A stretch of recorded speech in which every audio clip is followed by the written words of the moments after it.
Bonjour à tous et bienvenue sur la chaîne Jeux en carton. Nouvelle vidéo consacrée à de l'actualité vis-à-vis des financements participatifs, mais cette semaine il n'y aura pas que ça, puisqu'on va parler également de précommande, puisqu'il y a une belle annonce qui a été faite hier, donc on va en parler dans cette vidéo. On va parler de 4 projets aujourd'hui, de 4 jeux différents. On commence tout de suite. Donc on commence cette vidéo par une preview, donc une campagne, le preview de campagne qui a été publié donc là récemment pour le jeu Stalker The Board Game, donc par Awaken Realms. Qu'est-ce que Stalker? Stalker, c'est à l'origine un jeu vidéo, donc Stalker Shadow of Chernobyl, et vous allez donc vous incarner un fameux Stalker qui va arpenter ce que l'on appelle la zone, qui est une zone sinistrée depuis la catastrophe de Tchernobyl, sauf qu'à l'intérieur, il se passe des choses assez bizarres, donc des événements surnaturels, et vous allez pouvoir récupérer entre autres des anomalies qui sont des objets qui vont permettre de décupler certaines de vos capacités, entre autres choses. Donc, c'est proposé par Awaken Realms, que vous connaissez pour Nemesis, pour Tainted Grail, ou pour encore Everfields. La campagne va démarrer dans 18 jours. Alors je vous en parle maintenant parce que finalement il y a quand même pas mal d'informations, ça permettra de vous positionner si jamais vous êtes intéressé par le thème. Donc c'est un jeu de 1 à 4 joueurs pour des parties de 120 minutes et 14 ans et plus. Donc c'est un jeu solo ou coop d'aventure basé, donc de type dungeon crawling, basé sur une histoire qui vous emmène au cœur de la zone. Vous allez explorer les secrets, survivre et raconter l'histoire, voilà. Donc c'est sur un monde post-apocalyptique, ça vous l'aurez compris, qui vous emmène dans un univers de mutants, de bandits, de radiations, d'anomalies, de secrets, et donc de stalkers. Il y aura un core pledge qui sera proposé à 95$, donc avec à l'intérieur vous trouverez donc, on verra en dessous, mais en plus de ça vous allez avoir donc une boîte qui sera gratuite, en plus de ça de stretch goal évidemment, et en plus de ça un add-on gratuit de survivants. Zone Survival Mode, donc qui sont des sessions uniques plutôt qu'un jeu en campagne pour un 4 joueurs, pour des parties de 2 à 3 heures. Voilà les Stalkers, donc ça c'est ce qu'on va trouver dans la boîte. Donc les Stalkers sont les personnages que l'on va pouvoir incarner. Vous avez voilà Milady, celui-ci qui est Palkan, Borzuk, et vous avez ici, donc de ce que je comprends en tout cas de la campagne, ce sont des personnages universels. Donc en gros vous allez créer votre propre personnage, c'est comme ça que je l'imagine. Et donc vous allez avoir ces minis là que vous allez pouvoir utiliser pour illustrer votre personnage. Vous allez avoir donc des plateaux double couche dans lesquels vous allez pouvoir rentrer vos équipements, indiquer les améliorations liées aux cartes. Vous avez un scanner de radiation. Alors je ne sais pas comment ça fonctionne, je ne peux pas vous le dire, néanmoins sachez que ça existe, qui vous permettra de suivre les radiations engrangées par votre stalker et de pouvoir aller plus loin dans des explorations risquées.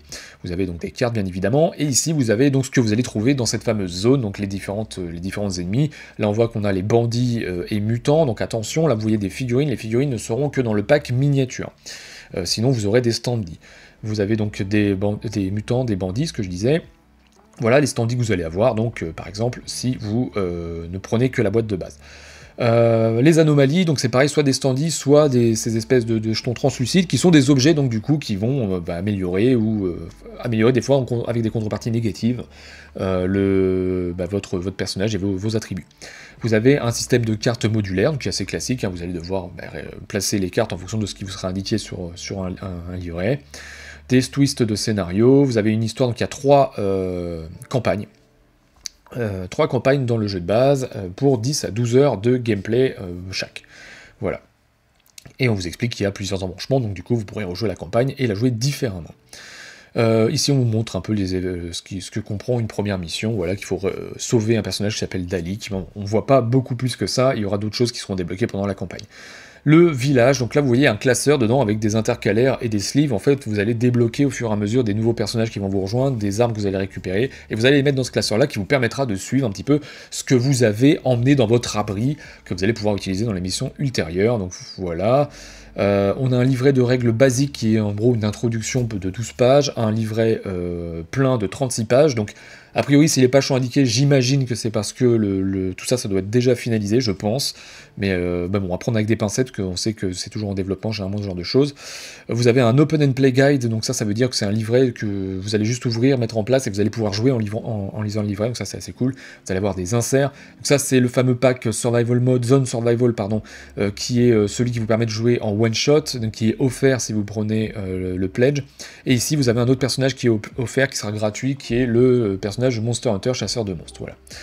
Et voilà, c'est tout ce qu'il fallait voir donc sur cette campagne qui, je le répète, commencera dans 18 jours, donc je n'ai pas plus d'informations que ça, mais bon voilà, sachez que ça existe, et si vous voulez suivre cette campagne, je mettrai le lien dans la description.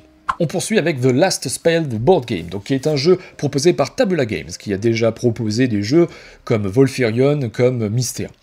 Le montant, pardon, là la campagne est contrairement à Stalker, la campagne est en ligne, on est à 169 000, presque 170 000 euros, 1414 contributeurs, 21 jours avant la fin. C'est un jeu de Tower Defense, donc si vous ne savez pas ce que c'est que le Tower Defense, eh bien vous avez une base en gros sur laquelle vous allez pouvoir construire des bâtiments de défense et d'attaque, placer des personnages, etc. pour vous défendre contre des hordes d'ennemis, et il faut faire attention à ce que votre tour, votre base ne soit pas détruite. Voilà en gros ce que c'est que le Tower Defense, si je résume grandement. Early Bird, on va le passer parce que c'est déjà passé. Donc c'est en anglais, le jeu sera en anglais, mais vous avez les livrets de règles qui sont téléchargeables, donc en PDF j'imagine. C'est un jeu de 2 à 4 joueurs, on peut jouer en solo, ça a été débloqué pendant la campagne, donc ça on le verra après. 120 minutes pour 14 ans et plus, donc vous devez vous défendre, voilà le dernier bastion de l'humanité, donc c'est ce que je vous expliquais. Vous avez des héros, et en face vous avez des ennemis qui vont arriver par vague, et qu'il va falloir éliminer. Si vous prenez le Kickstarter, vous aurez le droit aux ombres sinistres, en plus, qui est un pack d'extension avec 12 miniatures supplémentaires. Là, on peut voir un petit peu ce qu'on a là-dedans. Donc, c'est un jeu coopératif tactique de Tower Defense sur un univers de Dark Fantasy, voilà. Donc, il y a un style rétro gaming, évidemment, avec du pixel art, là, vous le voyez très bien ici. Donc on va essayer de descendre un petit peu, donc le gameplay overview, en gros dans la journée vous allez vous préparer aux attaques qui arrivent dans la nuit, donc vous allez gonfler vos finances, fortifier vos défenses et améliorer les défenses, l'équipement de vos héros. Et quand la nuit arrive, eh bien vous avez ce qu'on appelle la Purple Mist, donc qui est le brouillard violet, qui devient plus épais, plus menaçant, et il va falloir donc protéger le cercle de magie contre ces assauts répétés d'ennemis. Voilà, donc chaque ennemi a des comportements différents, voilà, donc vous avez une pléthore d'armes et de capacités, que vous allez pouvoir aussi récupérer dans des shops. Donc les différents pledges, vous avez The Last Spell Pledge, qui est le pledge de base, vous allez avoir le jeu donc qui vaut 109 € sinon, enfin en tout cas c'est ce qui est indiqué, et gratuitement vous aurez les ombres sinistres en plus que je vous ai expliqué. Si vous prenez le pledge Apocalypse, vous avez la même chose, plus une extension, les jumeaux, qui rajoute 2 grandes miniatures avec les règles spécifiques. Le carnage libéré, vous avez 2 nouveaux sets de règles et des composants, des monstres élites et des piles d'os.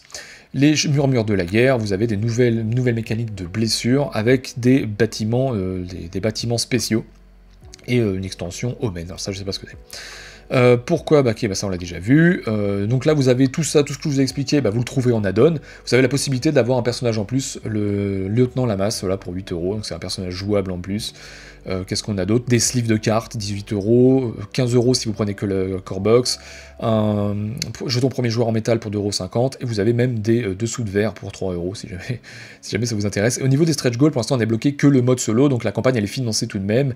Après voilà, elle n'a pas pris une envolée de fou, mais mine de rien, c'est financé, et vous avez des stretch goals qui sont débloqués. Qu'est-ce qu'on trouve dans la boîte? Eh bien vous trouvez un plateau bien évidemment, des obstacles qui sont en carton, donc c'est des standees quoi.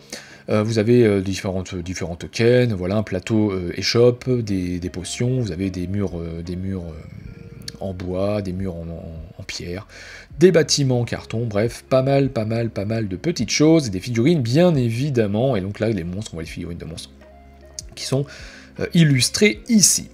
Voilà, je pense qu'on va avoir fait le tour. Donc là, vous avez les add-ons, donc le lieutenant Lamas, c'est une figurine avec les cartes, et les différentes extensions. Voilà, donc les extensions avec des figurines et des cartes que vous allez pouvoir utiliser. Voilà, et vous avez quelques gifs de gameplay. Je glisse encore une fois le lien dans la description si vous êtes intéressé par le jeu. Le jeu est jouable sur Tabletop Simulator si vous voulez essayer. Vous avez le livret de règles évidemment qui est fourni, sinon ce serait compliqué d'y jouer. Alors qu'est-ce qu'on peut dire côté frais de port? Côté frais de port, la boîte de base 18 à 23 €.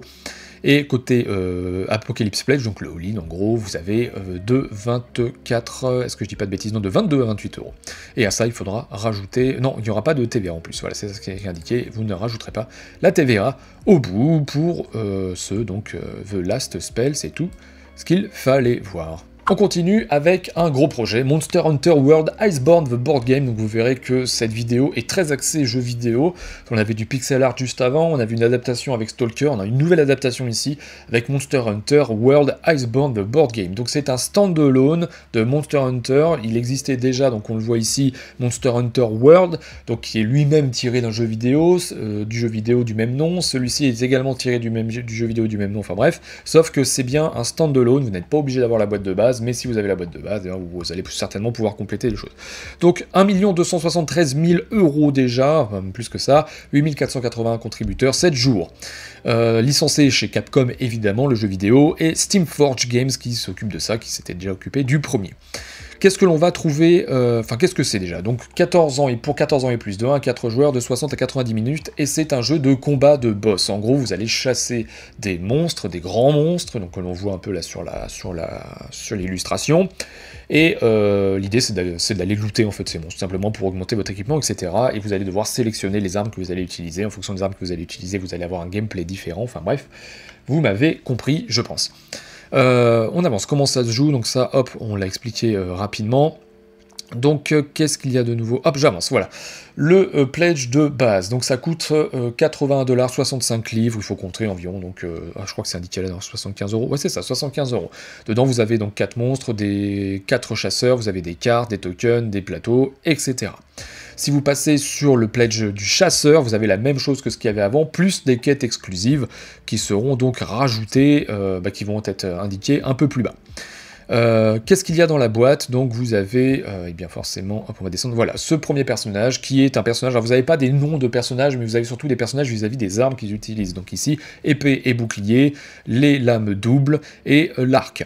Vous avez également la grande épée, pardon. Donc là, c'est 4 personnages. Ensuite, vous avez les monstres, donc le Banbaro. Donc voilà, ces monstres ont une figurine, donc une base de 10 cm. Donc c'est des grandes figurines. Enfin, des grandes, elles sont pas non plus, c'est pas les plus grandes que vous ayez vues, mais elles sont plus grandes que les personnages. 10 cm pour ces figurines. Beotodus, voilà ce que vous avez. Barrios, évidemment, vous avez ça avec tous les éléments de gameplay, le Rajang, les différentes cartes. Donc, on a vu des potions, on a vu des cartes de Palico. Les Palico, c'est les petits chats qui vous accompagnent, là, qui vous apportent des bonus, qui vous font la cuisine, etc. Des différents plateaux. Et on continue, l'extension pouvoir absolu, donc qui est une extension de monstres, qui est inclus donc dans le pledge du chasseur. Là-dedans, vous avez donc les différents monstres. Le Pukei Pukei, qui est celui-ci. Vous avez le Nargacuga, qui est celui-ci. Voilà, le Glegana, le Tigrex. On a ensuite, donc ça, c'est les éléments que vous allez trouver également dans cette même extension. Donc des cartes armes, des cartes attaques, bref, pas mal de petites choses. Des quêtes exclusives débloquées, voilà. Donc ça, ça va être... A priori, donc là, les boîtes sont marquées en point d'interrogation. J'imagine que vous allez avoir une petite boîte en plus pour ça. Voilà.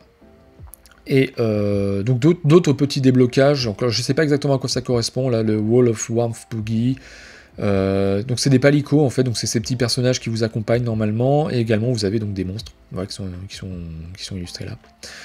On continue, et vous avez des add-ons donc optionnels, vous allez pouvoir avoir un dragon ancien, le Velkana, donc qui coûte quand même 54 livres, donc ça correspond pareil à un peu plus de 60 €, avec des cartes, des tokens et un livret indiqué, voilà donc à quoi il ressemble, avec une base de 12 cm quand même, donc elle est plus grande que les autres figurines. Une autre extension, l'arsenal du chasseur, donc qui vous permettra d'avoir 5 chasseurs supplémentaires, donc 5 combinaisons d'armes supplémentaires avec des cartes, etc. Vous avez la grande épée, vous avez le canon, l'arme canon, je ne sais plus comment c'est le nom en français, mais en gros c'est une lance canon, en gros vous allez pouvoir frapper et tirer avec. La Charge Blade, donc c'est une lame que vous allez pouvoir, double lame que vous allez pouvoir charger pour frapper. Voilà, vous avez le glaive insecte, donc les insectes, si je dis pas de bêtises, ça remonte un peu, mais c'est en gros vous allez avoir des power-up, enfin des bonus et des malus que vous allez infliger aux ennemis grâce à cette arme-là.